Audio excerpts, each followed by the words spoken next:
Trading বার্তায় আপনাদের সকলকে স্বাগত জানিয়ে আজকে আলোচনা করব ইন্টারডে স্টক ট্রেডিং এর জন্য এফএনও সেগমেন্টের স্টক সবথেকে বেস্ট কেন, কি তার সুবিধা সেটা নিয়ে আমরা ডিসকাস করব। দেখুন, এটা সবাই জানি আমরা যে এফএনও সেগমেন্টের স্টক মানেই যেহেতু অপশন ট্রেডিং বা ফিউচার ট্রেডিং এর সঙ্গে যুক্ত, তো স্বাভাবিকভাবেই এই এফএনও সেগমেন্টের স্টকে যথেষ্ট ভোলাটিলিটি থাকবে বা ভালো ভলিউম থাকবে এবং এতে লিকুইডিটির কোনো প্রবলেম হবে না। এই কনসেপ্টটা কিন্তু আমরা সকলেই জানি, আর সেই কারণেই এফএনও সেগমেন্ট থেকেই কিন্তু আমরা ইন্ট্রাডে স্টক সিলেক্ট করে থাকি। তবে আজকে ডিসকাস করব অন্য কিছু নিয়ে, যে আরও কি সুবিধা আছে বা সেগুলো আমরা কিভাবে আমাদের ইন্ট্রাডে ট্রেডিং বা স্টক ট্রেডিং এর ক্ষেত্রে এই এফএনও সেগমেন্টের স্টকগুলোকে কিভাবে আরও বেটারভাবে ট্রেড করতে পারবো বা এর বাকি যে সুবিধাগুলো আছে সেগুলোকে কিভাবে আমাদের ট্রেডিংয়ে কাজে লাগাবো এবং যাতে লসের চান্স কমে গিয়ে প্রফিটের চান্স বেড়ে যায়, সেটা নিয়ে আজকে ডিসকাস করব। তবে স্টক সিলেকশনের আগে সবার প্রথমে কিন্তু আপনাদেরকে ডিসাইড করতে হবে ট্রেন্ড যদি আপনারা ঠিকঠাক চুজ না করতে পারেন, যে আজকের ট্রেন্ড বা যখন আপনি এন্ট্রি নিতে যাচ্ছেন তার আগে ট্রেন্ড পজিটিভ নাকি নেগেটিভ সেটা কিন্তু আপনাকে কনফার্ম করতে হবে। পজিটিভ নাকি নেগেটিভ আজকের ট্রেন্ডটা, সেটা যতক্ষণ না আপনি কনফার্ম হবেন ততক্ষণ কিন্তু ট্রেডে এন্ট্রি করা যাবে না। সে ইন্ট্রাডে স্টকের ক্ষেত্রে ট্রেড করুন বা অপশন ট্রেডিং করুন, সবার প্রথমেই আপনাকে কিন্তু ট্রেন্ড ডিসাইড করতে হবে। যখন আপনি ট্রেন্ড ডিসাইড করবেন, তারপরে যেদিকে ট্রেন্ড থাকবে, যদি পজিটিভ হয় তাহলে পজিটিভ সাইডে, যদি নেগেটিভ হয় তাহলে নেগেটিভ সাইডে বা সেল সাইডে আপনাকে ট্রেড নিতে হবে, সে অপশন ট্রেডিং হোক বা স্টক ট্রেডিং হোক। ঠিক আছে, তাহলে আমরা ট্রেন্ড কনফার্ম হলাম, ধরে নিলাম আজকে পজিটিভ ট্রেন্ড বা বাই সাইডে আমাদের মার্কেট রান করছে, তো আমরা বাই সাইডের ট্রেড খুঁজবো। এবং কিভাবে ট্রেন্ড ডিসাইড করবেন না করবেন সেই সমস্ত নিয়ে কিন্তু চ্যানেলে অবশ্যই ভিডিও আছে, আপনি অবশ্যই দেখে নেবেন। যদি না দেখে থাকেন তাহলে অবশ্যই দেখে নেবেন।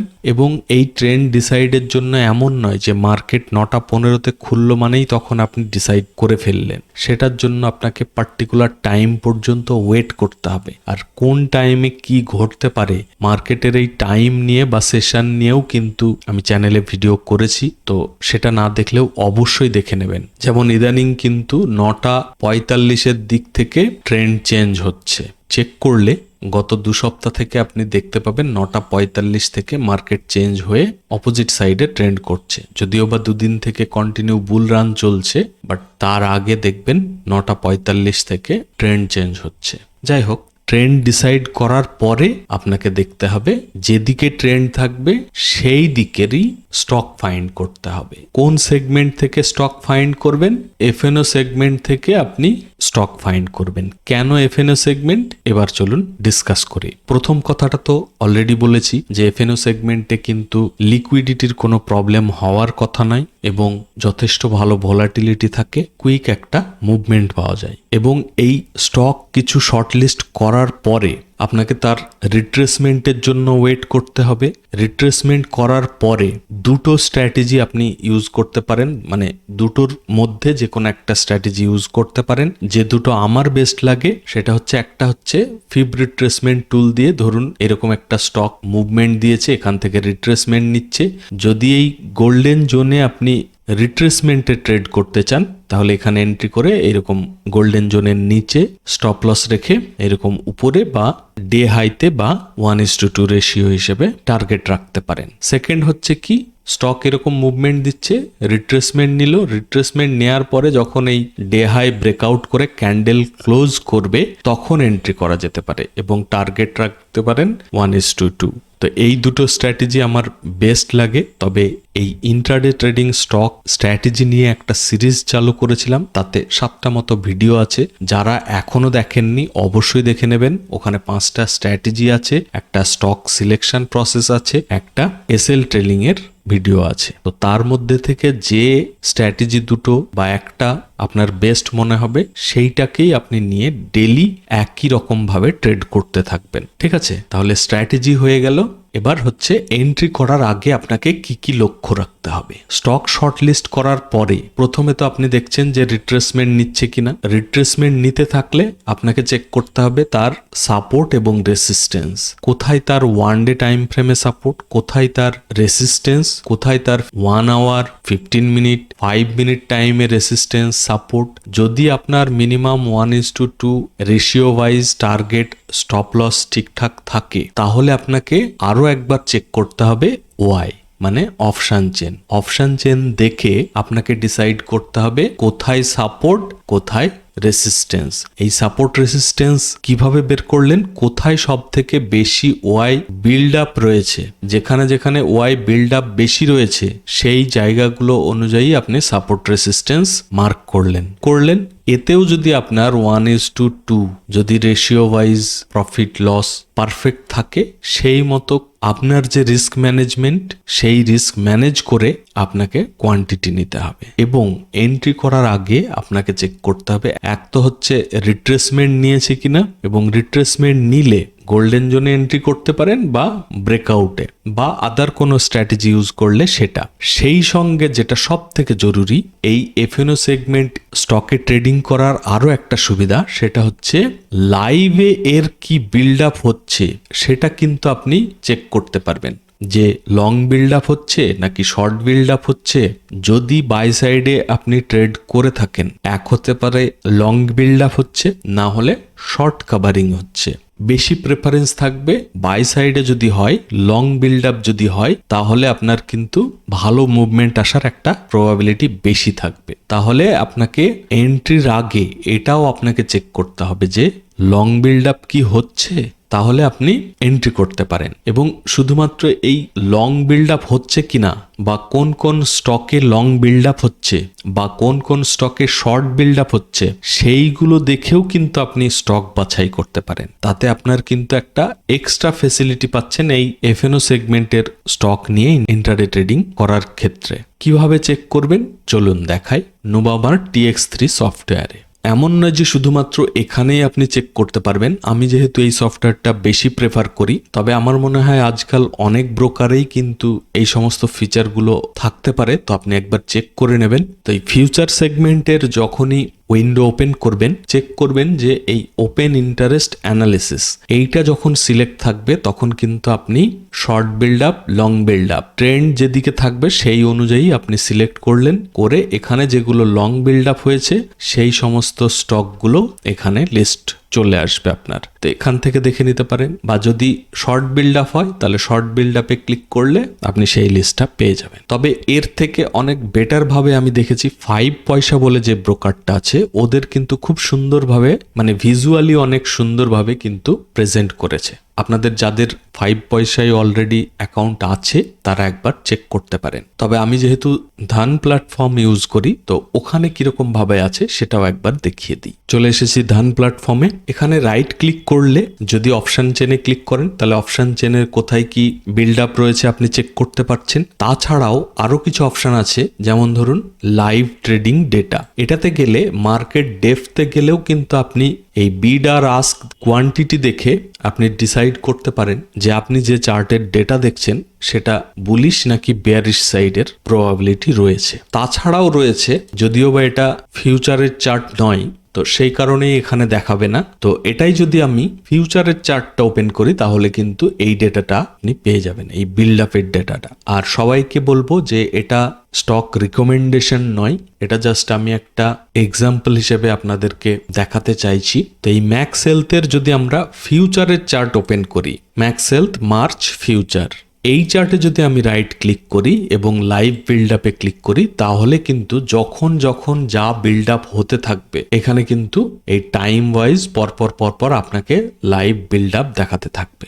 এই দেখুন, প্রথমে শর্ট কাভারিং হয়েছে, তারপরে লং আনবাইন্ডিং হয়েছে, তারপরে কন্টিনিউ লং বিল্ড আপ, তারপরে আবার একটু লং আনবাইন্ডিং, শর্ট কাভারিং, দেন আবার কিন্তু লং বিল্ড আপ হয়েছে। তো এটা কিন্তু একটা এই এফএনও সেগমেন্টের স্টকে ট্রেডিং করলে বিশাল একটা সুবিধা পাচ্ছেন। বিশেষ করে দুটো অ্যাডভান্টেজ, এক হচ্ছে আপনি অপশন চেন দেখে বা অপশন চেনে কোথায় কি বিল্ড আপ রয়েছে সেই অনুযায়ী আপনি সেই স্টকের সাপোর্ট রেসিস্টেন্স বের করতে পারছেন। সেকেন্ড হচ্ছে কখন কি বিল্ড আপ হচ্ছে, মানে লং বিল্ড আপ হচ্ছে নাকি শর্ট বিল্ড আপ হচ্ছে সেটা দেখেও কিন্তু স্টকের মুভমেন্ট কিছুটা হলেও প্রেডিক্ট করতে পারবেন, যেটা কিন্তু এফএনও সেগমেন্ট ছাড়া আদার কোনো স্টকে আপনি কিন্তু এই সুবিধাটা পাবেন না। যে কারণে আমি আপনাদের সকলকে কিন্তু বলতে থাকি যে এফএনও সেগমেন্ট থেকে স্টক ট্রেডিং করতে পারেন। যেমন আমি 2% থেকে 3% যে মুভমেন্ট যে ট্রেন্ড সাইডে হতে থাকে তার মধ্যে থেকে শর্ট লিস্ট করে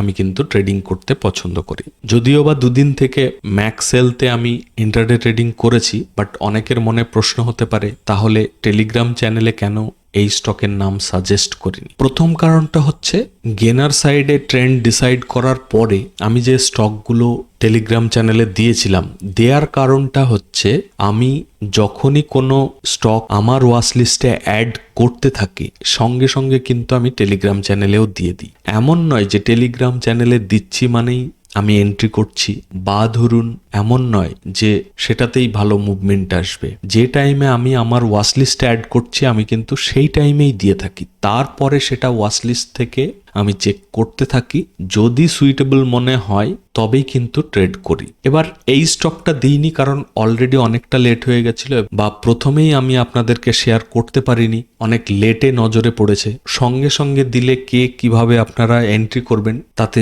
আরো বেশি লসের চান্স থাকে। তো আমি সেই সমস্ত স্টকগুলোই টেলিগ্রামে দিয়ে থাকি যেগুলো দেওয়ার পরে অ্যাটলিস্ট 5-10 মিনিট 15 মিনিট আপনারা সেই স্টকটা নিয়ে অ্যানালিসিস করার সুযোগ পান। তো এটা যেহেতু লেটে নজরে পড়েছিল তো সেই কারণে কিন্তু আমি দিতে পারিনি। এবার বলি এই স্টকে কোথায় এন্ট্রি করেছিলাম, কোথায় এক্সিট করেছিলাম, সেটা কিন্তু আপনারা লার্নিং পারপাসে নেবেন, অন্যরকম ভাবে নেবেন না, অনলি ফর লার্নিং পারপাসে নেবেন। আর এমন নয় যে এই স্টকটা খুব ভালো ডেইলি ট্রেড করবেন বা কিছু, এমন কিচ্ছু কিন্তু না, ঠিক আছে। যে লজিকগুলো আমি অলরেডি বললাম সেই লজিকগুলো ইমপ্লিমেন্ট করেই কিন্তু এটাকে চুজ করেছিলাম। যেমন অপশন চেন দেখে, এর বিল্ড আপ দেখে, সমস্ত কিছু দেখে। প্লাস হচ্ছে এমন নয় যে লং বিল্ড আপ হবে মানেই এন্ট্রি করতে হবে। ফার্স্ট ক্রাইটেরিয়া হবে কোনো স্টক মুভমেন্টের পরে ঠিকঠাক রিট্রেসমেন্ট নেবে এবং রিট্রেসমেন্টের পরে হয় ব্রেকআউটের ক্লোজিং বেসিসে এন্ট্রি করতে হবে, আর না হলে রিট্রেসমেন্টের জায়গাতেও কিন্তু এন্ট্রি করা যেতে পারে। আমি যেটা মার্ক করেছিলাম এই নিচে থেকে এই টপ পর্যন্ত ফিব রিট্রেসমেন্ট টুল দিয়ে মার্ক করেছিলাম।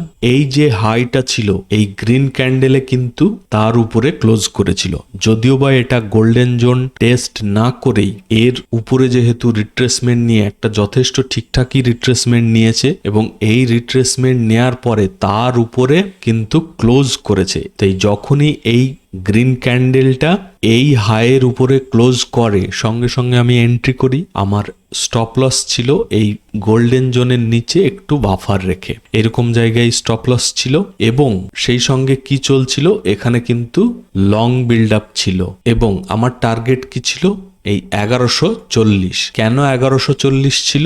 কারণ এখানে ওয়াই বিল্ড আপ হিউজ ছিল, তো ওয়াই বিল্ড আপ হিসেবেই কিন্তু এখানে রেজিস্ট্যান্স দেখাচ্ছিল। তো এটাই আমার টার্গেট ছিল এবং তার আগেই একটা ওয়াই বিল্ড আপের রেজিস্ট্যান্স ছিল, সেটা হচ্ছে এই 1120 কাছে। যদিও বা এই 1140 থেকে 1120 বিল্ড আপ কম ছিল, বাট ছিল। তো এখানে এন্ট্রি করার পরে খুব ভালো মুভমেন্ট দিয়ে কিন্তু এখান থেকে রিট্রেসমেন্ট নেয় এবং আমার 1:2 টার্গেট বা 1140 কাছাকাছি মোটামুটি দুটোরই পয়েন্ট মোটামুটি এইরকম জায়গায় ছিল, 1140 আশেপাশে 1:2 বা এই ওয়াই রেসিস্টেন্সের লেভেল এই মোটামুটি 1140 কাছাকাছি, উপরে নিচে হতে পারে। এবং আমি কখন এক্সিট করলাম?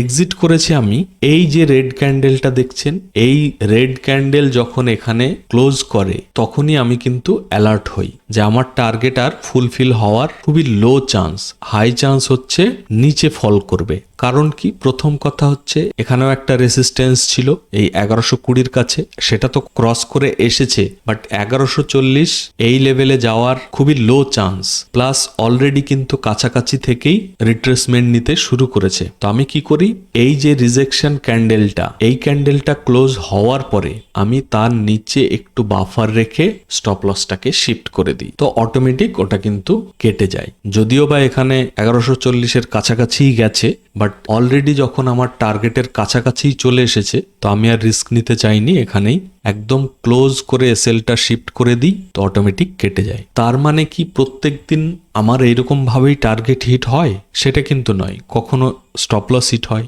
কখনো টার্গেট হিট হয়, কখনো বা এরকম আজকের মতো আগেই আমাকে এক্সিট করতে হয়। আবার এমন দিনও হয় আমার এক্সিট করার পরে টার্গেটের থেকেও বেশি চলে যায়, বাট সেইটা নিয়ে কিন্তু রিগ্রেট করে লাভ নেই। ঠিক আছে, তাহলে এই ট্রেডটা দেখে কি কি আমরা শিখলাম? প্রথম কথা হচ্ছে এফএনও সেগমেন্টের স্টকে ইন্ট্রাডে ট্রেডিং করার সুবিধা কি সেটা শিখলাম। কি কি সুবিধা? এক হচ্ছে অপশন চেন বা ওআই দেখে তার রেসিস্টেন্স এবং সাপোর্ট সেটা বের করতে পারছি, সঙ্গে চার্টের কি সাপোর্ট এবং রেসিস্টেন্স সেটাকেও প্রায়োরিটি দিতে হবে। সেকেন্ড কি, আমি যদি বাই সাইডে যাই সেখানে কি লং বিল্ড আপ হচ্ছে, যদি সেল সাইডে যাই তাহলে কি শর্ট বিল্ড আপ হচ্ছে, সেগুলো চেক করতে হবে। যদিও বা লং বিল্ড আপের সঙ্গে শর্ট কভারিংও হতে পারে, শর্ট বিল্ড আপের সঙ্গে লং আনওয়াইন্ডিংও হতে পারে, তবে এমন ভাববেন না যে প্রত্যেকটা ট্রেডই প্রফিট হবে। প্রফিট এবং লস আপনার সঙ্গে সঙ্গে চলতে থাকবে, শুধুমাত্র রিস্ক ম্যানেজ করে আপনাকে চলতে হবে। প্রত্যেকটা ট্রেডে আপনাকে নিউট্রাল থাকতে হবে। এক্সাম্পল হিসেবে যদি বলি, হয় 1000 টাকা লস হবে, না হলে 2000 টাকা প্রফিট হবে। তবে যখন যখন এমন কিছু সিচুয়েশন আসবে সেখানে কিন্তু আপনার এই টার্গেটের আগেও বুক করতে হতে পারে। তবে এমন নয় যে প্রত্যেক দিন আপনার এই যে কোনো একটা রেড ক্যান্ডেল হবে আর ক্লোজ করবেন, সেটা কিন্তু করলে হবে না। আপনার একটা নির্দিষ্ট লজিক থাকবে বা আপনার রুলস থাকবে, সেই রুলস অনুযায়ী কিন্তু করতে হবে। আমি কিন্তু এই রেড ক্যান্ডেলে এক্সিট করিনি। কেন করিনি? এক তো হচ্ছে কিছুই প্রফিট হয়নি, 1:1ও হয়নি তখনও, প্লাস হচ্ছে এরকম একটা রেড ক্যান্ডেল অলওয়েজ হতে পারে, যদিও বা এটা রিজেকশন ক্যান্ডেল তবুও। আর এখানে স্টপ লসকে শিফট করে একদম ক্লোজ করে দেওয়ার কারণ কি? অনেকগুলো কারণ। এক নাম্বার হচ্ছে রেসিস্টেন্স লেভেলের একদম কাছেই বলতে হবে, প্রফিট অলরেডি ঠিকঠাক হয়ে গেছে, ক্যান্ডেল রিজেকশন তৈরি হয়ে গেছে, এবং এমন নয় যে এইরকম ক্যান্ডেল তৈরি হয়েছে মানেই এক্সিট করেছি। এর নিচে কিন্তু একটু বাফার রেখেই আমি স্টপ লস রেখেছিলাম। তো এইরকম রিজেকশন ক্যান্ডেলের পরে যদি এর নিচে ক্যান্ডেল ক্লোজ করে, লজিক ওয়াইজ কিন্তু এর নিচেই যাওয়ার কথা। ঠিক আছে, তো মোটামুটি সমস্ত কিছু মিলিয়ে এফএনও সেগমেন্ট কিন্তু ইন্ট্রাডে ট্রেডিং এর জন্য খুব ভালো হতে পারে। তার মানে এই নয় যে আপনি এফএনও সেগমেন্টের স্টক মানেই যে আপনি এখানে অপশন ট্রেডিং করবেন বা ফিউচার ট্রেডিং করবেন, আমি কিন্তু সেটা বলছি না। আমি বলছি আপনি কম ক্যাপিটাল ইউজ করে ক্যাশ ট্রেডিংই করুন বা ইকুইটি ট্রেডিংই করুন। একটা দুটো চারটে যত পারেন কম কোয়ান্টিটি নিয়ে ক্যাশ ট্রেডিং করে আপনি আগে নিজের হ্যাবিট তৈরি করুন, ট্রাস্ট বিল্ড করুন, তবেই কিন্তু কনফিডেন্টের সঙ্গে ভালো মুভমেন্ট ক্যাপচার করতে পারবেন। না হলে কিন্তু আপনার 100-200 প্রফিট হলেই এক্সিট করতে ইচ্ছে করবে, আর লসের বেলায় 1000, 2000, 4000 তখন কিন্তু কন্টিনিউ হোল্ড করে যাবেন এবং সব ক্যাপিটাল শেষ হয়ে যাবে। তো প্রথমে কম ক্যাপিটাল ইউজ করে আগে নিজের কনফিডেন্স বিল্ড করুন এবং ভালো হ্যাবিট তৈরি করুন। আর প্লিজ ভিডিওটাকে লাইক করবেন। চ্যানেলে যদি নতুন হন, এখনো চ্যানেল সাবস্ক্রাইব করে না থাকেন, অবশ্যই সাবস্ক্রাইব করে নেবেন। আজকে এই পর্যন্তই। আশা করছি আপনারা সকলে ভালো থাকবেন। Thank you, bye by.